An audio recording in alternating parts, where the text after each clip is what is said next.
মেরেছো কেন গো? বাড়ি কি তোর ভাইকে জিজ্ঞেস কর গা, কেন মেরে দিতে বলছি? শালার লেগে মেরে ফেলবো।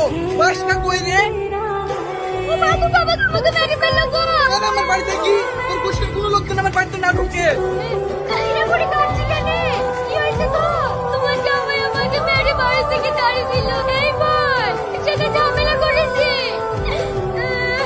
তুই কোথায় যাচ্ছিস রে? ওখানে যাস না, কোথায় যাস? আমার বান্ধবীরা কি বলে জানো? আমি নাকি অনেক ভাগ্য করি, তোমার মতো একটা স্বামী পেয়েছি। লো ভাই, ভাইটা আসো। লো ভাই, আই চারটে ভাত খা। তাও খাবো না। তুমি আগে একটা কথা বলো উঠিনি। লো ভাই, তুমি যখন অ্যাক্সিডেন্ট করে পড়ছিলি, তোমাকে হসপিটালে গেলি তাই তো? কেন তুই আমরা কোনো বেকাতে বললে তোরাই তো দেখিস। হ্যাঁ, তোমরা বেকারে পড়লে যেমন আমরা দেখি, আজ আমি বেকারে পড়েছি, তোমাকে দেখতে হবে। হ্যাঁ অবশ্যই দেখবো। তোর লেগে আমি চাল পর্যন্ত দিতে রাজি আছি। কি করতে হবে তাই বল।